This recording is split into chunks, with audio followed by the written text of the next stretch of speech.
देखिए, ये जो आप क्वेश्चन पेपर देख रहे हैं, समाजशास्त्र का प्रश्न पत्र है।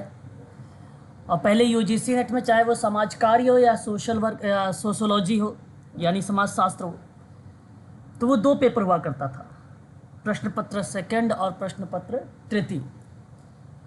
यानी दो पेपर हुआ करते थे। ये तो बाद में परिवर्तित हुआ है ना, 2018 के बाद से। तो कहने का आशय ये है कि समाजशास्त्र का प्रश्न है आपके सामने, तो ये समाज कार्य में भी आ सकता है, आता भी है। जैसा पहला प्रश्न आप अभी देखेंगे तो ये पूछा गया सवाल है, यूजीसी नेट सोशल वर्क में आया हुआ है। और डीएसएसबी के लिए साथ ही साथ एमपीपीएससी का एग्ज़ाम जो है 4 अगस्त को है। कई बच्चे कल ग्रुप में मैसेज छोड़ रहे थे एडमिट कार्ड को लेकर, है ना। तो एडमिट कार्ड अभी तो आज 20 तारीख है, 25 तारीख के बाद से देखिए एडमिट कार्ड, आप लोगों के एडमिट कार्ड आएंगे। अभी नहीं, 25 जुलाई के बाद आपके एडमिट आने के चांसेस हैं, है ना, फिर रिलीज़ होंगे। और डीएसएसबी के लिए भी इम्पोर्टेंट है, क्योंकि समाजशास्त्र और समाज कार्य और अपराध शास्त्र तीनों सब्जेक्ट है डीएसएसबी में। और एमपी सेट का तो सिलेबस यही है। तो पहला प्रश्न आपके सामने कि निम्न में से किसने अव्यक्त, अव्यक्त को कहा गया अप्रत्यक्ष, ठीक है, अव्यक्त को बोला गया अप्रत्यक्ष, और व्यक्त जिसको बोला गया डायरेक्ट यानी प्रत्यक्ष प्रकार की अवधारणा को। आसान सवाल है। आर के मटन। Sir mutton. यहाँ आपने सही जवाब दिया भी। अव्यक्त और व्यक्त जैसे प्रकार के बारे में अगर किसी विद्वान की अवधारणा आती है तो वह प्रस्तुत आर के मर्टन ने किया है। यहाँ सही ऑप्शन बी ही होगा। व्यक्त प्रकार जानते हैं क्या होता है? ये जो व्यक्त प्रकार लिखा हुआ है, व्यक्त प्रकार ये दृष्टिगोचर मतलब दृष्टि, पॉइंट ऑफ व्यू, होने वाले परिणाम होते हैं। दृष्टिगोचर होने वाले परिणाम होते हैं जो सामाजिक व्यवस्था में अनुकूलन और समायोजन लाते हैं, वही कहलाते हैं व्यक्त। जैसा आप लोग कहते हो ना समाज कार्य की प्रत्यक्ष प्रणाली, case work, group work, community work, तो इसका मतलब है कि क्लाइंट के साथ सामाजिक कार्यकर्ता क्या होता है, प्रत्यक्ष रूप से होता है, और उस क्लाइंट को अनुकूलित करता है, समाज की मुख्य धारा से जोड़ता है, उसे समायोजित करता है कार्यकर्ता प्रत्यक्ष रूप से। ये बात यहां पे सत्य बन जाती है। और उस व्यवस्था से सम्मिलित सदस्यों के द्वारा मान्य और इच्छित प्रक्रियाएं जो होती है उसको बेसिकली प्रस्तुतिकरण के रूप में प्रेजेंट किया जाता है ना। ये बात ध्यान रखिएगा। अब इसी के अपोजिट कर लेंगे तो वह प्रक्रिया अप्रत्यक्ष कहलाएगी, है ना। व्यवस्था के सदस्यों के द्वारा ना तो मान्य हो और ना ही इच्छित हो, तो उस कंडीशन में अव्यक्त प्रत्यक्ष कहलाता है। सही जवाब बेसिकली ऑप्शन बी है। क्वेश्चन नंबर 2, निम्न में से किसने यथार्थवादी और गैर यथार्थवादी नामक दो प्रकार के संघर्ष बताए थे? यदि संघर्ष के प्रकार है तो आप आसानी से बता सकते हैं। सही विकल्प सर आर डेरेनडॉर्फ। नहीं, गलत जवाब। राउफ डेरेनडॉर्फ का नाम सत्य नहीं है। विभेद अगर किसी ने किया है तो लेविस ए कोजर ने किया। Coser sir. हाँ। देखिए, मैंने पहले भी जो बच्चे जून वाले अपने पास होंगे यूजीसी नेट के, उनको मैंने पढ़ाया भी है, और उस समय एमपीपीएससी वालों को क्लास भी प्रोवाइड कराया है। तो लेविस ए कोजर ने यथार्थवादी और गैर यथार्थवादी नामक दो प्रकार के संघर्ष में विभेद किया था। अब आपके मन में आ रहा होगा कि यथार्थवादी होता क्या है। हालांकि शब्द ही लिखा ऐसा है कि आप आसानी से समझ जाओगे। यथार्थवादी संघर्ष आमने सामने का संघर्ष होता है ना, जो आप प्रत्यक्ष के रूप में भी प्रस्तुत कर सकते हो। और इसमें अगर मैं आपसे बात करूं तो एक शब्द आता है वैमनस्य, वैमनस्यता, ये एक शब्द आता है। जानते हैं ये शब्द क्या है? ये पेपर में आता भी है। यथार्थवादी लिख लेता है, कहता है यथार्थवादी संघर्ष के अंतर्गत किन शब्दों को प्रतिपादित किया गया है या निम्न में किन शब्दों को विचार करना उचित रहेगा, ऐसे सवाल बनाए गए हैं, है ना। और ये शब्द आया भी है, तो जरा बताइए एक बार वैषम जो है वैमनस्यता शब्द क्या होता है, मैं तो आपको बताऊंगा ही। सर भेदभाव कमी। भेदभाव कमी, ओके सर मन मुटाव। जी। देखिए हाँ, यहाँ मन मुटाव जैसे आपने एक शब्द जोड़ा, जैसे विवाद, आपने झगड़ा, झगड़ा, टकरार, विवाद, मतभेद, ये शब्द जो है वैमनस्य शब्द दर्शाता है।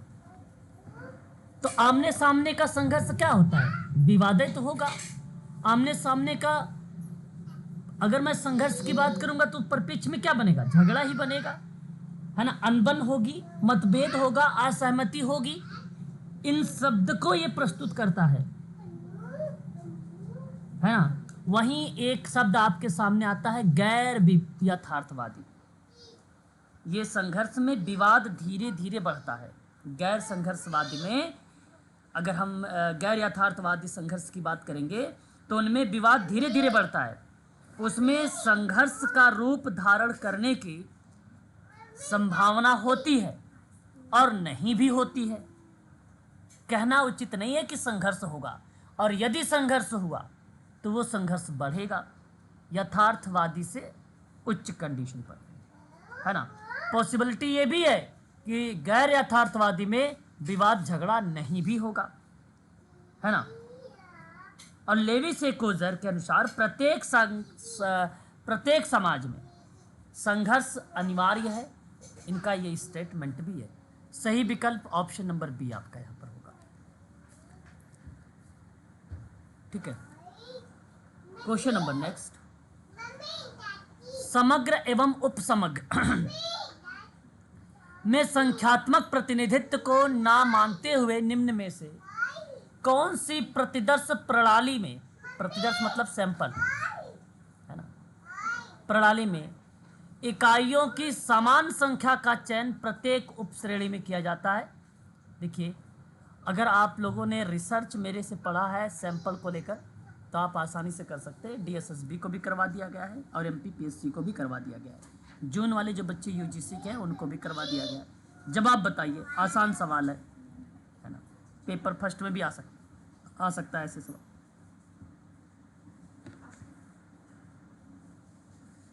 इंग्लिश दिखा दे सर स्वरित यादृशिक।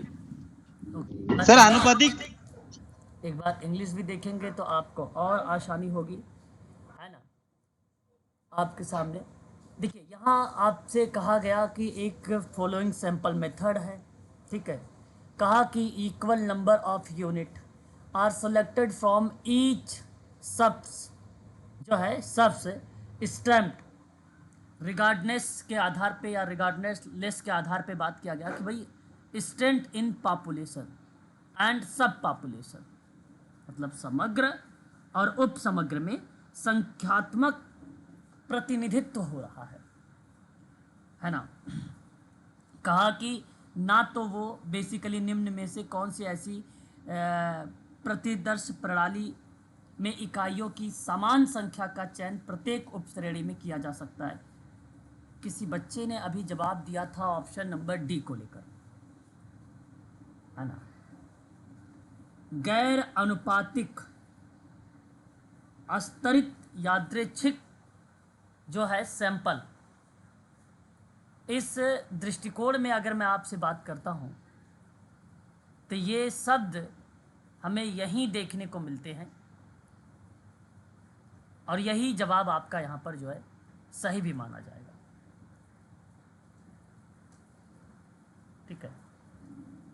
यहाँ अगर मैं आपसे बात करूँगा इस संदर्भ में इस शब्द को लेकर तो ये ऑप्शन आपका जो जाएगा यहाँ पर फोर्थ ऑप्शन सही होगा। सुनिए जरा कैसे, देखिए, कहने का आशय मेरा यह है इसके अंतर्गत कि समग्र और उपसमग्र में संख्यात्मक प्रतिनिधित्व को ना तो मानते हुए गैर अनुपातिक स्तरीय यादृच्छिक प्रतिदर्श चयन प्रणाली में इकाइयों की समान संख्या का चयन प्रत्येक उप श्रेणी में किया जा सकता है। अलग अलग श्रेणियों में हम इसको डिवाइड कर सकते हैं। इसका उद्देश्य एक होता है कि प्रतिनिधित्व प्रणाली से किसी श्रेणियों का समावेश किया जा सकता है, और जब आप किसी प्रणालियों का समावेश कर सकते हैं तो उन परिस्थिति में आप गैर अनुपातिक स्तरित यादृच्छिक प्रतिदर्श स्तर को या सैंपल को आप चयन कर सकते हैं, है ना। और मेरा कहने का आशय इसके अंतर्गत ये है कि ध्यान देने वाली बात है, ये टोटल जनसंख्या पर भी हो सकता है ना। ये बेसिकली टोटल जनसंख्या को भी निर्देशित कर सकता है और उसके भाग को भी निर्देशित कर सकता है। जैसे कि आपने स्तरीकृत सैंपल के बारे में सुना होगा, स्ट्रेटिफाइड बोलते हैं उसको। एक ऐसा दृष्टिकोण होता है जिसमें प्रत्येक स्तर के नमूने का आकार कुल जनसंख्या में उस स्तर का आकार के अनुपात में हो सकता है, रेशियो के रूप में हो सकता है। जैसे आपने कहा किसी हॉस्पिटल में गए, एलोपैथिक के डॉक्टर को ले लिया, होम्योपैथिक के डॉक्टर को ले लिया, ठीक है, आयुर्वेद वाले डॉक्टर को ले लिया, चुनाव कर लिया।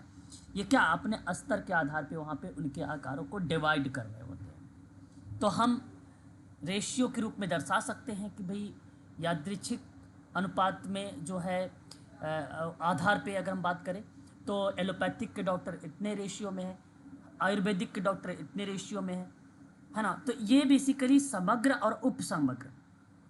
अब मैंने इकाई पर बात नहीं किया है, इकाई पर बात करता तो अलग बन जाता। अब मैंने एलोपैथिक के डॉक्टर की बात कर रहा हूँ, आयुर्वेदिक डॉक्टर की बात कर रहा हूँ, होम्योपैथिक डॉक्टर की बात कर रहा हूँ, तो ये क्या है, ये उप समग्र है, ये उप है। डॉक्टर क्या हो गया, डॉक्टर समग्र हो गया। अब इन्हीं के रूप में अगर आप डिवाइड कर रहे हो तो ये गैर अनुपातिक अस्तरित यादृच्छिक प्रतिदर्श चयन होता है, और सही जवाब बेसिकली ऑप्शन नंबर आपका डी है। इस रूप में डिवाइड होता है ये, ठीक है। क्वेश्चन नंबर 4, सूची 1 और सूची 2 दिया गया है। छोटे समूह जिसमें लोग व्यक्ति विशेष के रूप में एक दूसरे को जो है अंतरंग के रूप में जानते हैं, है ना। तो आसान है, इसमें छोटा आकार सर प्राथमिक का संबंध है ना। समूह गतिशीलता। अच्छा, समूह गतिशीलता की तरफ आप अग्रसर कर रहे हैं। और यहाँ अगर मैं कह रहा हूँ कि एक दूसरे को अंतरंग रूप से जानते हैं, आमने सामने है, छोटा आकार है, छोटा समूह है, क्या आप प्राथमिक समूह कहना उचित नहीं समझेंगे?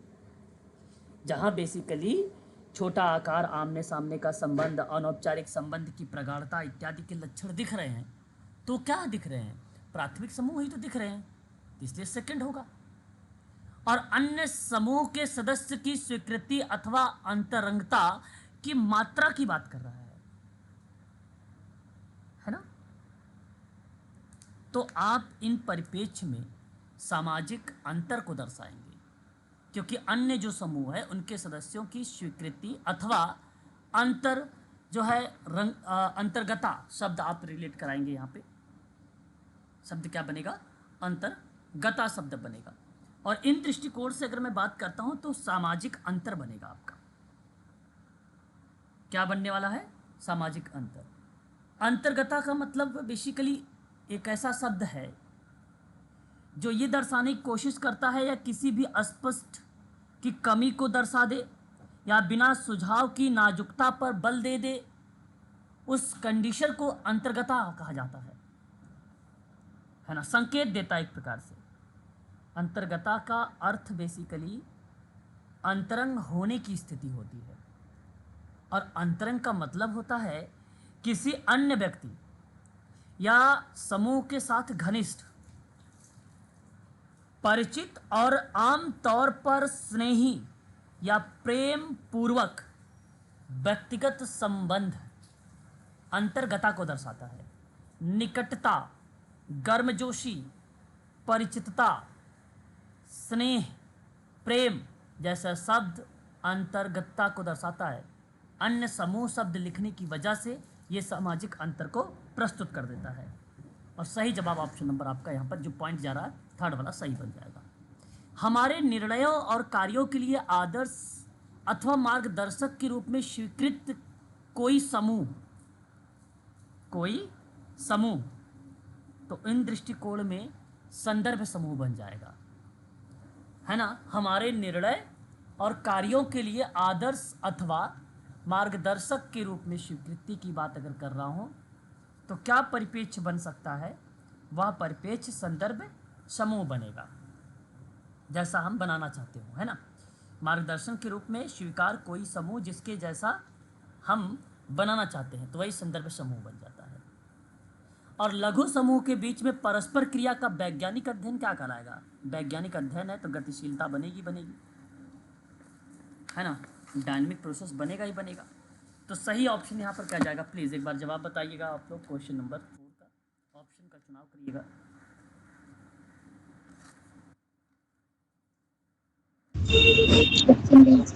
ऑप्शन बी होगा, सेकंड ऑप्शन सही होगा, बिल्कुल। बताइए, संचयी आवृत्ति वक्र को कहा जाता है? आसान सवाल। आपने विकर्ण पर जो चाप लगाया जाता है उसी को बोला जाता है, ये जरा बताइए। अच्छा, यहाँ पे लिखा भी वही है, चाप विकर्ण। ऑप्शन पहला ही सही होगा। मैं आपको एक बार इसके बारे में बता भी देता हूँ। देखिए, अगर आप लोगों ने स्टैटिक्स पढ़ा है, कोई भी क्लास में बच्चा अगर ऐसा जो सांख्यिकी पढ़ा हो, है कोई बच्चा सांख्यिकी? नहीं। चलो कोई बात, कॉमर्स वाले जो बच्चे होंगे वो पढ़ते हैं बेसिकली, उनमें एक टॉपिक होता है। आपने वैसे अगर देखा जाए तो आपने केंद्रीय प्रवृत्ति का माप पढ़ा होगा, जिसमें बेसिकली आपको मिला होगा एक माध्य, माध्यिका और बहुलक, ये पढ़ा होगा, है ना। अब इसी बहुलक में एक CF होता है, बेसिकली इसी को संचयी आवृत्ति कहते हैं, संचयी आवृत्ति बोलते हैं। अब संचयी आवृत्ति बहुभुज या वक्रों में संचयी आवृत्तियों का वर्ग अंतराल की निचली और ऊपरी सीमा के विरुद्ध का जो प्लॉट होता है उसको रिप्रेजेंट करता है ये। तो संचयी आवृत्ति वक्र का एक चाप विकर्ण कहा जाता है, और इसमें समय, दिन, वर्ष, आवृत्ति में आने वाली अंतर को प्रदर्शित किया जाता है कि वृद्धि अधिक अगर हो रही है या कम हो रही है, तो संचयी आवृत्ति वक्र जो है माध्यिका अथवा चतुर्थांक ज्ञात करने के लिए फिर हम निकालेंगे। यदि वहाँ पे आवृत्ति अधिक बढ़ रही है या कम हो रही है तो उनके परिप्रेक्ष्य में आपको फिर माध्यिका या तो चतुर्थांक निकालना पड़ता है। और ये संचयी आवृत्ति वक्र के रूप में अगर कहा भी जाता है उसे चाप विकर्ण कहा जाता है, उसे चाप विकर्ण कहा जाता है। किसी परिणाम के घटित होने की संख्या से, किसी परिणाम के घटित होने की संख्या से जो एक निश्चित मान से ऊपर या नीचे होता है वही कहलाता है संचयी आवृत्ति, और यही कंडीशन दर्शाता है चाप विकर्ण। सर इसको इंग्लिश में क्या कहेंगे, एक बार दिखा दीजिए तो। बिल्कुल दिखा देते हैं। देखिए, आपके सामने यहाँ पे जो CF लिखा हुआ है संचयी आवृत्ति, उसी को चाप विकर्ण के रूप में जाना जाता है, और इसे इंग्लिश में ओगिव के नाम से जाना जाएगा, है ना। यहाँ पर आप इस तरीके से एक नाव के रूप में भी रिप्रेजेंट कर सकते हैं इसी को, है ना। मैंने अगर आपसे कहा कि ये बना दिया आपके सामने एक जो है यहाँ पे डायग्राम, जिसको आप NCF बोलते हैं, सॉरी इसको क्या कहा जाता है, NPC और NPC में आपने कुछ इस तरीके की चीज़ें दर्शाते हैं, जब यही क्या कहलाता है, चाप विकर्ण कहलाता है। क्या कहलाता है? चाप विकर्ण कहलाता है। इसी को आयन ओगेव के नाम से जाना जाता है, इसी को चाप विकर्ण को, इसी परिस्थिति को ये दर्शाता है। आशा करता हूँ कि आप इसको भी समझ गए हो। ओगिव शब्द जो है वास्तु कला में वक्र या घुमावदार आवृत्तियों का वर्णन करता है। वक्र में, अब ये वक्र है, कर्व है, घुमावदार आकृतियों का वर्णन कर रहा है। इसी परिस्थिति को हम लोग क्या बोल रहे हैं यहाँ पर, चाप विकर्ण के रूप में डिनोट कर रहे हैं। ओगिव एक ऐसा ग्राफ होता है जिसका उपयोग यहाँ अनुमान लगाने के लिए किया जाता है कि डेटा में किसी विशेष वेरिएबल या मान के नीचे या ऊपर कितनी संख्या है, उन प्रक्रियाओं में दर्शाया जाता है। ओगिव नामक ग्राफ में ये कंडीशन बेसिकली प्रस्तुत होती है। सर जब इसको डिटेल में पढ़ेंगे तभी समझ में आएगा, ऐसे समझ में नहीं आता। अरे भाई मैंने आपसे कहा डिटेल इसमें यह है कि मैंने यहाँ पे संख्या दे दिया 1 2 3 4 5, इधर जनसंख्या दर्शा दिया 10 20 30, ठीक है, इस तरीके से।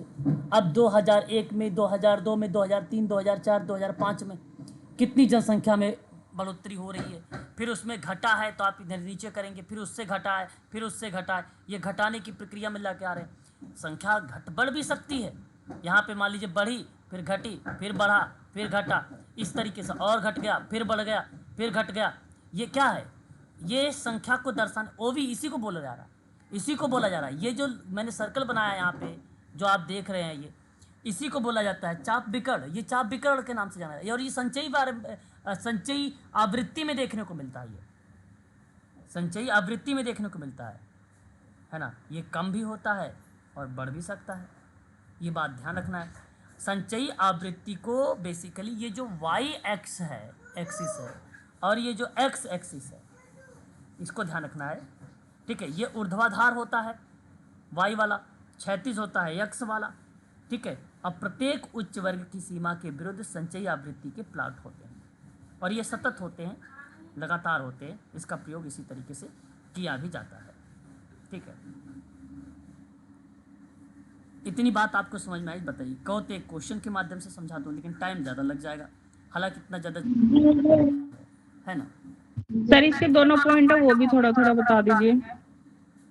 ओके, देखो एक नाम आपके सामने हिस्टोग्राम आ रहा है। हिस्टोग्राम को बेसिकली आप सबको पता होगा, मैंने आयत चित्र के रूप में हमेशा आप लोगों को बताता हूँ कि ये पेपर में आता भी है हिस्टोग्राम।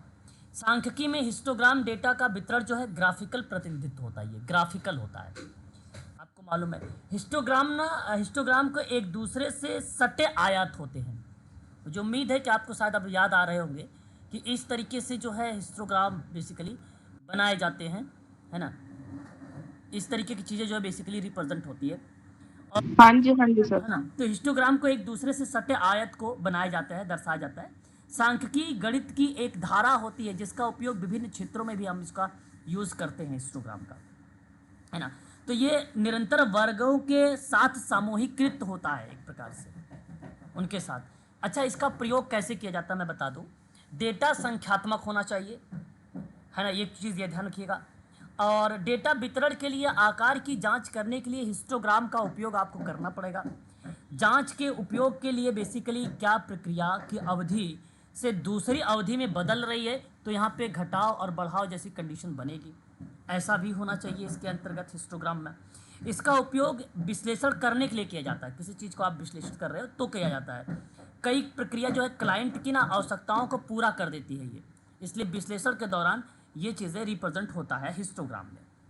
हिस्टोग्राम एक द्वि आयामी आवृत्ति होता है, ये इसको द्वि आयामी जो है आकृति बोला जाता है, ठीक है। आवृत्ति, इस आवृत्ति को प्रत्येक आयत के क्षेत्रफल द्वारा दर्शाया जाता है, इस क्षेत्रफल के द्वारा जो है बेसिकली दर्शाया जाता है। इसमें एक दूसरे को स्पर्श करते हुए आयत दिखाई देते हैं, एक दूसरे से स्पर्श करते हुए क्या दिखाई दे रहे हैं आपको यहाँ पे, आयत दिखाई दे रही है। ये हिस्टोग्राम का पार्ट होता है, ठीक है, हिस्टोग्राम का पार्ट होता है। और बार में अगर मैं बात करता हूँ, बीच में कोई अंतराल नहीं होता है बार में, है ना, बार ग्राफ में, ठीक है। बार ग्राफ अलग होगा, हिस्टोग्राम अलग हो जाएगा। तो हिस्टोग्राम भी कई टाइप का होता है। एक समान हिस्टोग्राम एक होता है जहाँ बेसिकली सब समान ही प्रक्रिया में जा रहा हो, ठीक है, सब समान प्रक्रिया में ही जा रहा हो, वो बेसिकली एक समान होता है। एक द्वि मॉडल हिस्टोग्राम होता है, द्वि मॉडल, और जो द्विमॉडल हिस्टोग्राम होता है, जैसे हमने क्या किया, एक यहाँ पर बना दिया और एक मान लीजिए यहाँ पर बना दिया, और फिर उसके बाद आपका इधर बनेगा, ठीक है, इस तरीके की चीज़ें बनेंगी। और इस तरीके का जो होता है ये बेसिकली द्विमॉडल, ये क्या होते हैं, द्विमॉडल हिस्टोग्राम का पार्ट होता है ना। और एक सममित हिस्टोग्राम होता है, जो सममित होता है, जैसे मान लीजिए पहले ऐसे बनेगा, फिर इस तरीके से बनेगा, फिर इस तरीके से बनेगा, फिर इस तरीके से बनेगा, फिर छोटा छोटा यहाँ से आ जाएगा। मतलब आप देख सकते हैं कि उसके प्रक्रियाओं में ये रिप्रेजेंट होता है, इस तरीके से चलता है, ठीक है। छोटा इससे छोटा होगा, ठीक है, इससे छोटा, फिर इससे छोटा, फिर इससे छोटा, ये होता है आपका जो है सममित हिस्टोग्राम, ठीक है। इस तरीके की चीज़ें इसको दर्शाई जाती है, ठीक है। ये बात क्लियर हुई? प्लीज़ एक बार बताइएगा। जी सर। और एक देखो आवृत्ति बहुभुज होता है। बहुभुज का मतलब जानते होंगे आप सभी लोग, पॉलिन जो है नमल के रूप में रिप्रेजेंट होता है ये आवृत्ति। और आवृत्ति बहुभुज एक वक्र होता है जो यक्ष अक्ष पर, ये देखो आपको मालूम होगा कि ये यक्ष है, ये वाई है, ठीक है। और एक वक्र जो यक्ष अक्ष और वाई अक्ष पर अगर खींचा जाता है तो उसे आवृत्ति बहुभुज करें। अब ये भी कह सकते हो ये यक्ष है, ये वाई है, तो ये भी एक प्रकार से बन जाता है आवृत्ति बहुभुज, है ना। इसी को तो वर्ग आवृत्ति का एक रेखा ग्राफ होता है आवृत्ति बहुभुज, जिसे वर्ग मध्य बिंदु के विरुद्ध प्लॉट किया जाता है, एक प्रकार से लाइन ड्रॉ की जाती है। उस प्रक्रिया में आवृत्ति बहुभुज शब्द जो है प्रस्तुत होता है। ये बात आपको यहाँ पर ध्यान में रखना होगा, कई चीज़ें बन जाती है उसमें, है ना। बस क्वेश्चन नंबर 6, सामान्य और विकृत प्रकार में किसने विभेद किया है? सामान्य और विकृत 30%। नहीं, ब्राउन सर। एमिल दुर्खिम का नाम आता है यहाँ पे। सर पार्सन ही है ना? नहीं, एमिल दुर्खिम। सामान्य और विकृत प्रकार में एमिल दुर्खिम ने विभेद किया है। दुर्खिम ने व्यक्ति की आवश्यकताओं की पूर्ति के लिए संस्था की आवश्यकता पर बल दिया था। कहा था कि संस्था समाज की आवश्यकताओं की पूर्ति करती है और वह सामान्य प्रकार को दर्शाती है, और जो मानव आवश्यकताओं की पूर्ति नहीं करती है और अवरोध का कार्य करती है तो वह विकृत प्रकार का कार्य बन जाती है। तो इसलिए आधुनिक समाजशास्त्र विषय के संस्थापक में से अग्रणी प्रवर्तक के रूप में अगर जाना भी गया किसी को तो वह एमिल दुर्खिम को ही जाना गया। इसलिए ऑप्शन नंबर आपका सी इस प्रश्न का जवाब यानी थर्ड वाला सही माना जाएगा। Question number 7, PA. सेरोकिन किसके बीच विभेद करने के लिए जाने जाते हैं? सेरोकिन बताइए, बड़ा आसान सवाल है। सर ऑप्शन डी होगा। सेरोकिन की बात अगर हम करते हैं, अगर ये जाने जाते हैं तो अंतः क्रिया की पारिवारिक और संविदात्मक और अनिवार्य व्यवस्थाओं के परिप्रेक्ष्य में पेट्रिम सेरोकिन का नाम हमें देखने को मिलता है। अब ये ध्यान देने वाली बात यहाँ पर ये है कि अंतः क्रिया की पारिवारिक यानी जैसे हम बात कर रहे हैं सामाजिक संपर्क की, एकजुटता की, विरोध की इत्यादि जो भी व्यवस्थाएं या जो भी प्रक्रियाएं संचालित होती हैं, उन संदर्भ में सेरोकिन का ही नाम बेसिकली देखने को मिलता है। और ये कॉन्सेप्ट भी सेरोकिन के द्वारा ही दिया गया सवाल है ना, सेरोकिन का ही।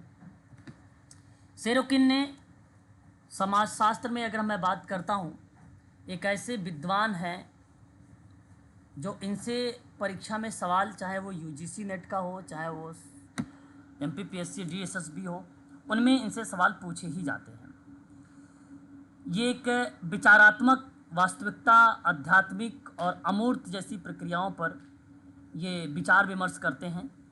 सेरोकिन के अनुसार संस्कृति को बेसिकली इन्होंने दो भागों में रिप्रेजेंट भी किया, जिसको आप लोगों ने जानते हैं, परोक्षवाद और एक चेतनात्मक संस्कृति के रूप में रिप्रेजेंट हुआ था, है ना। आप सबको इसके बारे में भी मैंने आपको पहले भी बता रखा। सामाजिक परिवर्तन के सिद्धांत में भी एक सकारात्मक भूमिका भी सेरोकिन के द्वारा ही दी गई है ना। सोशल एंड कल्चर डायनेमिक नामक पुस्तक की भी बात करते हैं तो भी सेरोकिन का नाम आता है। चेतनात्मक संस्कृति, भावनात्मक संस्कृति और एक आदर्शात्मक संस्कृति होती है, जहाँ पर बेसिकली मैंने आपसे जिक्र भी किया था, चेतनात्मक भावनात्मक को मिलाकर ही आदर्शात्मक बनता है, और उसी के आधार पर इन्होंने सामाजिक परिवर्तन का क्रम भी बता दिया था। ठीक है, पीटर सेरोकिन का नाम यहाँ पर इम्पोर्टेंट है। ठीक है, याद रखने वाली बात है ये। इनकी कई किताबें आई, जैसे बेसिकली अगर हम बात करते हैं सोशल एंड कल्चरल डायनेमिक्स सन 1937 में आया था। ठीक है, सोशल एंड कल्चरल मोबिलिटी आई थी सन 1959 में आया था, इन्हीं की पुस्तक थी। ठीक है, और इनकी एक किताब और आई जो basically the sociology of revolution करके आई थी किताब, सेरोकिन का नाम आता है, बहुत फेमस रहा है ये। सन 1925 में ये किताब बेसिकली प्रकाशित की गई थी। ठीक है, तो ये कुछ पुस्तकें हैं, इसके बारे में भी आपको ध्यान रखना होगा। परंतु इस सवाल का सही जवाब ऑप्शन नंबर डी वाला आपका सही जाएगा। क्वेश्चन नंबर 8, सामाजिक अनुसंधान में एकल अध्ययन प्रविधि का प्रयोग सर्वप्रथम किस निम्नलिखित में से किसने किया है? और आपको पता होना चाहिए इसके बारे में। तो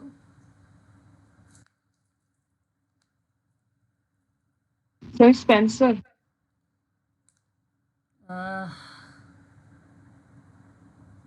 देखिए, यहाँ सामाजिक अनुसंधान में एकल अध्ययन, एकल अध्ययन का मतलब समझते हैं आप? केस अध्ययन विधि, जो आप लोग केस अध्ययन करते हो ना, केस वर्क, है ना, फ्रेडरिक ले प्ले के द्वारा दिया गया है ना, सन 1829 में दिया गया था। सर्वप्रथम फ्रेडरिक ले प्ले ने किया, और इस पद्धति में किसी एक इकाई को लेकर उसका गहराई से अध्ययन करना। एकल अध्ययन प्रविधि का मतलब होता है केस या स्टडी। केस या स्टडी गुणात्मक विश्लेषण का एक रूप है, जिसमें किसी व्यक्ति, परिस्थिति और संस्था का बहुत सावधानी और पूर्णता के साथ अवलोकन करने कंडीशन को दर्शाता है। सही ऑप्शन तो बेसिकली आपका बी ही माना जाएगा। क्वेश्चन नंबर 9, मैक्स वेबर के अनुसार प्रतिष्ठा समूहों की पहचान किसके द्वारा की जाती है? 9 में सर शिक्षा। मैक्स वेबर के अनुसार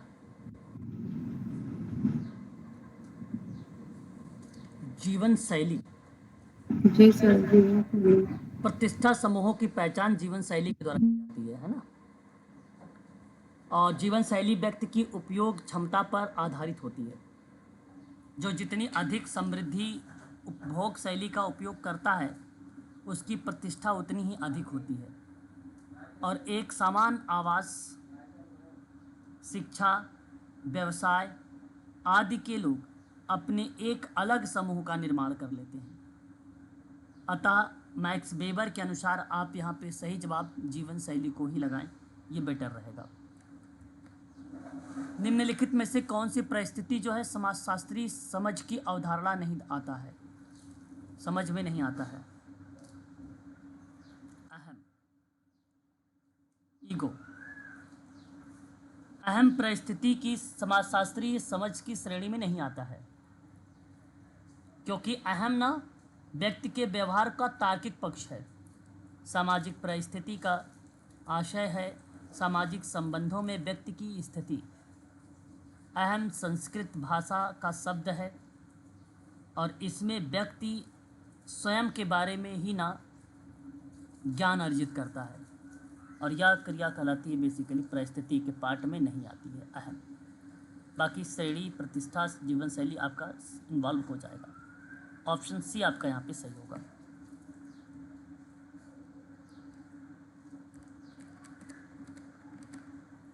सूची 1 और सूची 2 में मैच करना है विकास, प्रगति, क्रांति, रूपांतरण। विकास की बात करते हैं तो स्तरों में परिवर्तन करता है। सामान्यता एक सीधी रेखा में चरणबद्ध तरीके से होता है, और विकास क्रमवार और गतिवार होता है, ऊपर नीचे नहीं होता है विकास। पहले शैशवावस्था, बाल्यावस्था, किशोरावस्था, युवावस्था, प्रौढ़ावस्था, इस तरीके से चलता है। स्तर में परिवर्तन क्रमबद्ध तरीके से होता है ना। प्रगति, सर ऑप्शन बी आंसर है सर। ओके, प्रगति, मात्रात्मक परिवर्तन। इसमें मानव के हित का भाव होता है या सकारात्मक भाव प्रदर्शित होता है। परिवर्तन निरंतर चलता रहता है प्रगति में, इसलिए मात्रात्मक परिवर्तन। क्रांति, गुणात्मक परिवर्तन। जब गुणों में परिवर्तन होता है उसके गुणधर्म में तीव्रता से वृद्धि होने लगती है। गुणात्मक और मात्रात्मक दोनों परिवर्तन समाज में एक परिस्थिति के दो पहलू। सर सी का चौथा तो किसी में है ही नहीं सर। सर क्रांति संरचनात्मक परिवर्तन को बदलाव लाएगी। संरचनात्मक परिवर्तन है सर। क्रांति हाँ सर क्रांति अगर होती है तो संरचनात्मक परिवर्तन में बदलाव आता है। अच्छा, ओके ओके ओके। कहेंगे अगर, अच्छा रूपांतरण में हम लोग इसको बोलेंगे कि रूपांतरण में बेसिकली गुणात्मक और मात्रात्मक दोनों परिवर्तन समाज में परिस्थिति के दो पहलू माने जाएंगे। और यहाँ पे अगर मैं क्रांति की परिवर्तन की बात करता हूँ तो क्रांति संरचनात्मक परिवर्तन बनाएगी फिर, यही ना? हाँ बिल्कुल सर। सर क्रांति का नाम ही बेसिकली मतलब जो परंपराएं चलती आ रही है तभी उसी क्रांति से उन परंपराओं को खत्म किया जाता है, तो वो संरचनात्मक चीजों में परिवर्तन लेके आती है। देखो संरचनात्मक परिवर्तन सर, परिवर्तन की जो दर होती है बहुत तीव्र होती है, अचानक भी होती है। परिवर्तन करने में इसका विश्वास होता है, इसलिए इसका सर कौन से ईयर का पेपर है सर ये? 2014 का है, दिसंबर का है ना। तो बेसिकली जब गुणों में परिवर्तन होता है और गुणधर्म में तीव्रता वृद्धि दिखती है, जहाँ गुणात्मक और मात्रात्मक दोनों देख सकते हैं, तो उनमें संरचना हो सकती है। ठीक है, अच्छा ठीक है।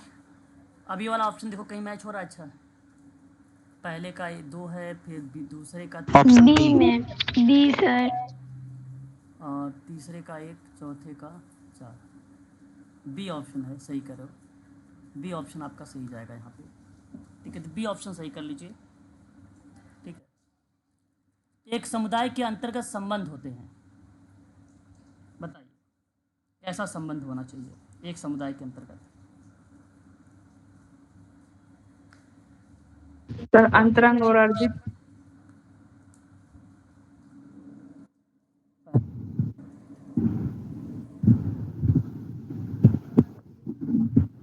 एक समुदाय अगर है ना तो प्रदत्त शामिल रहेगा, टिकाऊ शामिल रहेगा, अंतरंग शामिल रहेगा। ऑप्शन डी सही होगा, है ना। एक समुदाय के अंतर्गत अंतरंग, टिकाऊ और प्रदत्त संबंध होते हैं, क्योंकि समुदाय में ना एक निश्चित भूभाग होता है, हम की भावना पाई जाती है, दायित्व की भावना पाई जाती है, निर्भरता की भावना, घनिष्ठ संबंध आदि के जो गुण पाए जाते हैं वो एक समुदाय के अंतर्गत होते हैं। तो वहाँ पे संबंध अंतरंग, टिकाऊ और प्रदत्त बनेगा। ठीक है, यहाँ सही जवाब बेसिकली ऑप्शन नंबर आपका जो जाना चाहिए वह बेसिकली डी होगा, करेक्ट। समुदाय के निर्माण के लिए 3 तत्व होते हैं। एक व्यक्तियों का समूह होता है, एक निश्चित भौगोलिक क्षेत्र होता है और एक हम की भावना होती है, यानी सामुदायिक भावना भी समुदाय के अंतर्गत ये तत्व के रूप में जाना जाता है। सही जवाब ऑप्शन नंबर आपका डी होगा इस प्रश्न का। समुदाय के अंतर्गत जो संबंध बनेगा वो डी बनेगा।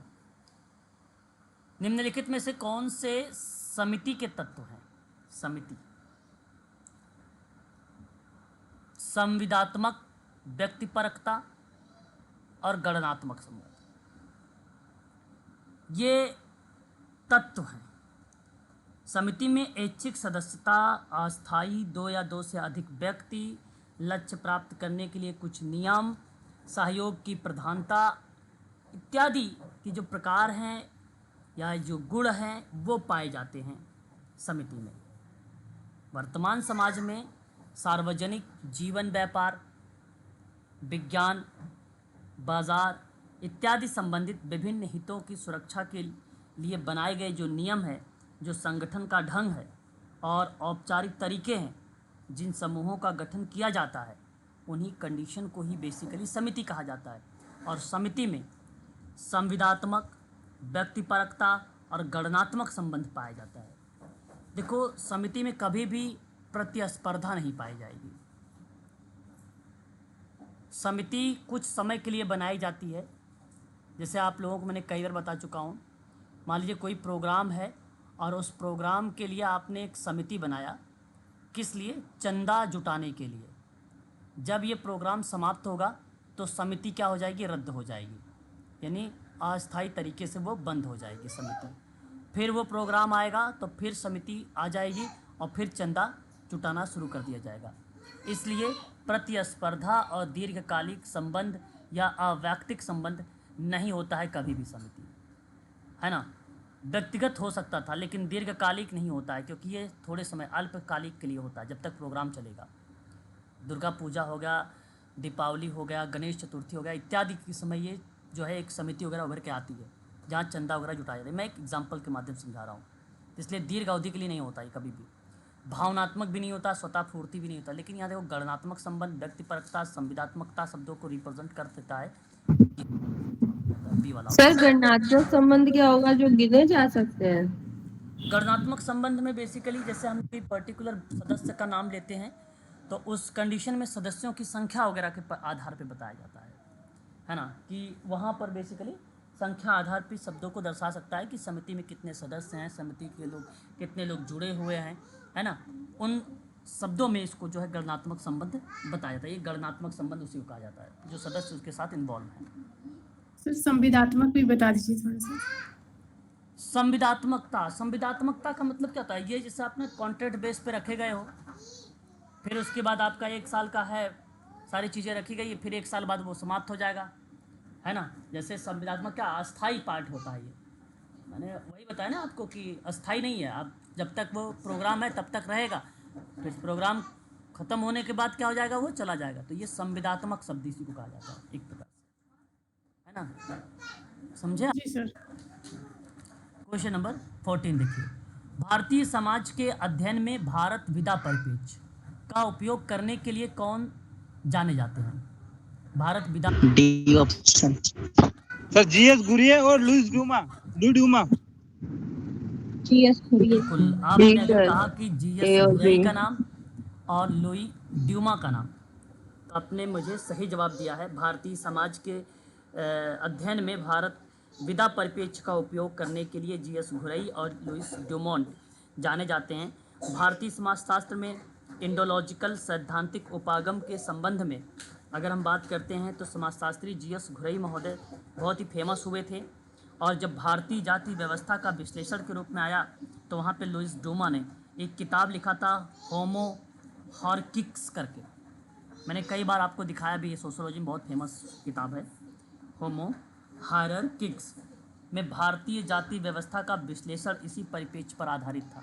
तो एक ऑप्शन नंबर आपका पहले में गया है, इसलिए आपका पहला वाला ऑप्शन ही करेक्ट जवाब होगा। सर इस बुक का नाम लिख दीजिए प्लीज।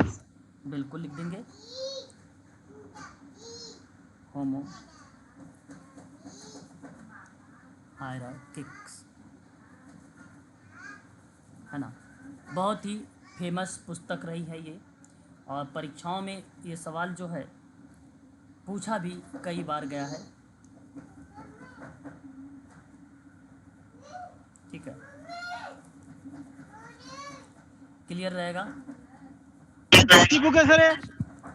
ये लुइस ड्यूमोंट किसकी बुक है सर? लुइस ड्यूमोंट की बुक है, सन 1966 की। ठीक है सर ये जो बुक है वो सर शिक्षा के संबंधित है सर। ये बुक सर बेसिकली उच्च जातियों की आदतों का पालन करने के लिए निम्न जातियों के जो है पदानुक्रम के उत्थान को लेकर बात करता था ये। Okay sir, okay. यहाँ पे जाति के संबंध में ये किताब को दर्शाई गई थी। ठीक है, इस संदर्भ में आगे बात करते हैं।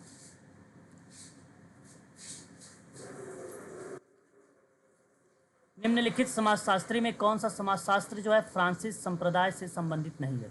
अब देखिए, जो विद्वान को मैं हमेशा बताता भी हूँ कभी कभी, भाई ये फ्रांस का रहने वाला है, जर्मन का रहने वाला है, अमेरिका का रहने वाला। अब फ्रांसीसी संप्रदाय इस्माइल दुर्खिन सर। विद्वान इस्माइल दुर्खिम। एमिल दुर्खिम जो है फ्रांस के नहीं रहने वाले हैं। ओके, सर कामटे भी sir confirm, sir Kamte confirm होगा सर फिर तो। August Comte. ओके, चलिए मैं बताता हूँ, ध्यान से सुनिएगा। देखिए, अगर मैं यहाँ अभिजन वर्ग का एक सिद्धांत बताता हूँ जिसका नाम परिभ्रमण का सिद्धांत कहा गया था, जो राजनीतिक सिद्धांत को लेकर सामाजिक परिप्रेक्ष्य की प्रस्तुति पर बल देता था, है ना। और उन दृष्टिकोणों में एक सामाजिक विश्लेषण का प्रचलित शब्द था कुलीन, और कुलीन के प्रयोग को लोकप्रिय बनाने के लिए जो भूमिकाएं बताई गई वो विल्फ्रेड पैरेटो के द्वारा बताई गई। ठीक है, सवाल यहाँ ये था कि समाजशास्त्र फ्रांसीसी समुदाय या संप्रदाय से संबंधित नहीं है। ऑगस्ट काम्टे, आप सभी को कहना होगा कि फ्रांस फिलोसोफर रहे हैं ये ऑगस्ट काम्टे महोदय। और एमिल दुर्खिम की बात करें तो ये भी फ्रांस के सोशोलॉजिस्ट रहे हैं, है ना, समझ रहे हैं बात को। और यदि मैं आपसे बात करता हूँ बी चार्ल्स मॉन्टेस्क्यू के बारे में, फ्रांसिस चार्ल्स लुइस विद्वान जो बेसिकली राजनीतिक विचारक, न्यायविद, दार्शनिक और इतिहासकार तथा उपन्यासकार के रूप में जाने गए थे। तो आप बताइए, अगर ये तीनों फ्रांस के रहने वाले हैं तो विल्फ्रेड पैरेटो कहाँ के रहने वाले हैं? इकोनॉमिस्ट महोदय हैं, कहाँ के रहने? इटली सर, इटली के। इटली। इटली के रहने वाले हैं। ओके, राजनीतिक विज्ञान या समाजशास्त्र में इनकी एक महान भूमिकाएं देखने को मिली है। राजनीतिक आंदोलन में भी अपनी एक सकारात्मक भूमिका इन्होंने निभाया है।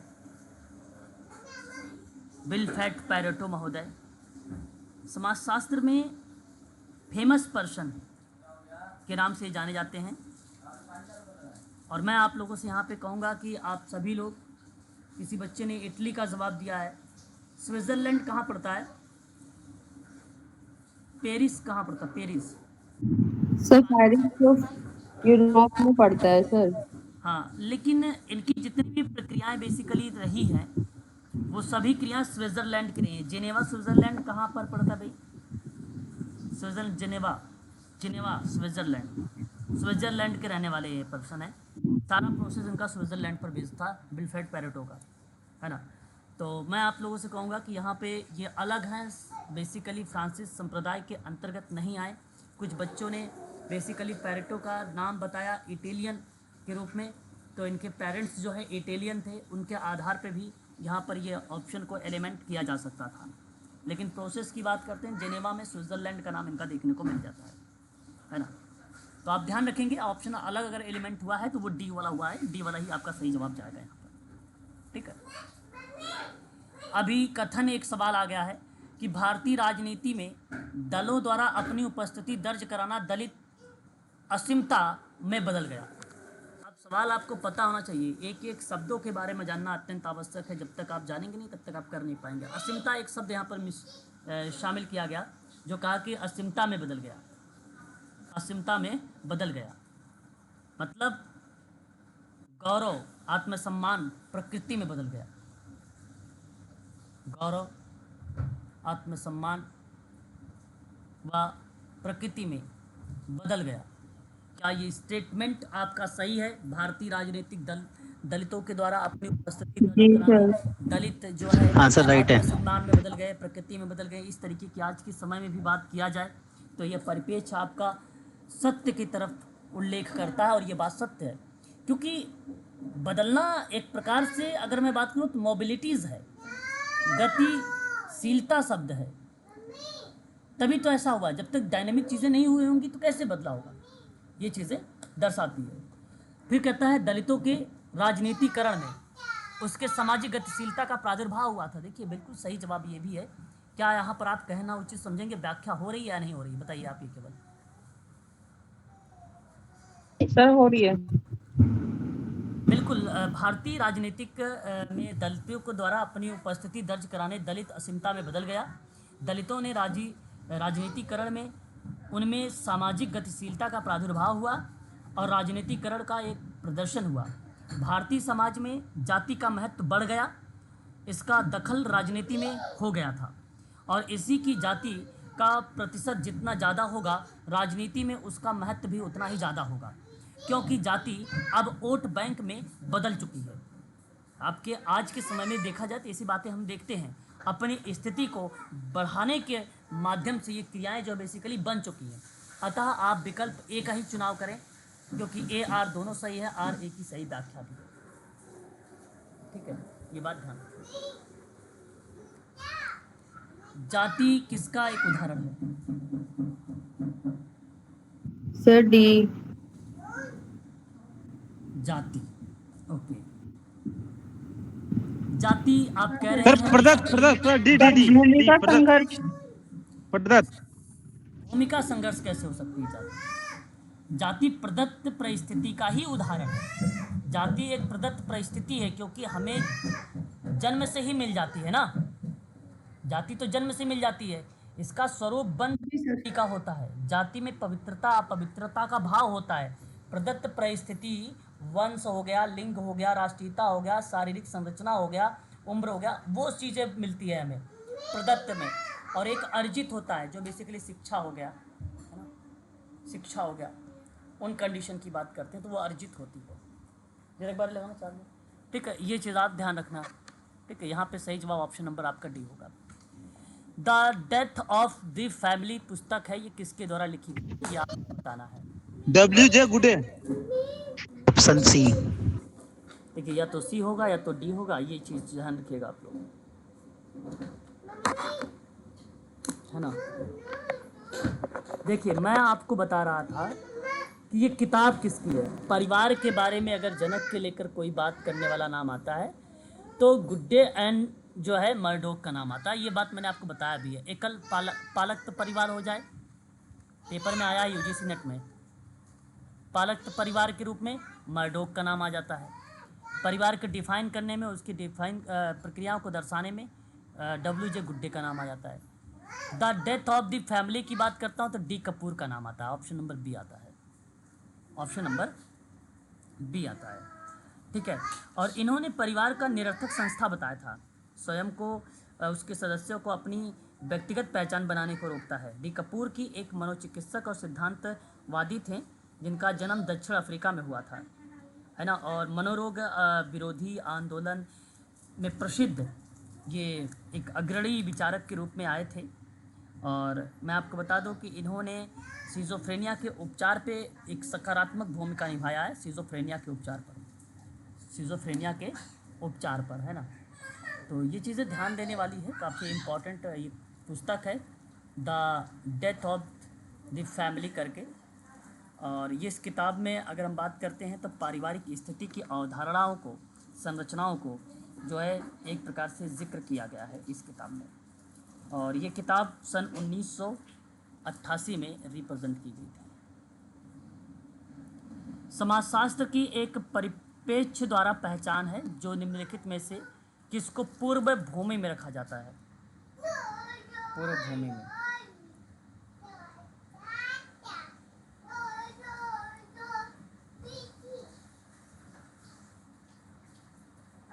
बताइए। सामाजिक अंतःक्रिया में, सामाजिक अंतःक्रिया में रखा जाता है। ठीक है, समाजशास्त्र एक परिप्रेक्ष्य के द्वारा पहचान होती है जो सामाजिक अंतःक्रिया का पहले भूमि में रखता है। सामाजिक अंतःक्रिया जो सामाजिक प्रक्रिया से अलग पहचान बनाती है। ठीक है, वास्तविकता का वार्तालाप हो गया, मूर्त हो गया, सामाजिक संपर्क हो गया, आपसी संबंध हो गया, ये सारी चीज़ें जो है दर्शाती है इसके अंतर्गत। ठीक है, क्वेश्चन नंबर 20 आज का लास्ट क्वेश्चन ले लीजिए, है ना। पूर्ण संस्था, टोटल इंस्टीट्यूशन शब्द का प्रयोग, शब्द का क्या अर्थ होता है, इनमें क्या शामिल किया जाना चाहिए बताइए। टोटल सर सभी सभी सभी सभी बिल्कुल संगठित प्रतिष्ठान शामिल होना चाहिए सभी। में मानकों से बचने की कम संभावना और प्रशासनिक ढांचे के नियम से बचने की कम संभावना और उपर्युक्त सभी। यहाँ पे सारी चीज़ें जो है शामिल रहेंगी। पूर्व संस्थानों के उदाहरण में जेल हो गया, मानसिक अस्पताल हो गया, बोर्डिंग स्कूल हो गया, सैन्य प्रशिक्षण शिविर हो गया, ये सभी आ जाते हैं टोटल इंस्टीट्यूट में। ठीक है, और ये सही जवाब आपका ऑप्शन नंबर जो जाएगा वो 4 वाला ऑप्शन करेक्ट हो जाएगा, डी वाला। ठीक है, तो आज के लिए बस इतना ही रखिए। कल मैं आप लोगों को इसी से आगे स्टार्ट करूँगा। कल आपका ये सेकंड पेपर समाप्त कर दूँगा। ठीक है, इसके अंतर्गत। ठीक है, तो आज के लिए बस इतना ही। और ये वीडियोस और इसकी PDF मैंने आप लोगों को टेलीग्राम पे डाल दिया है। वीडियो अभी आपके ग्रुप में डाल दिया।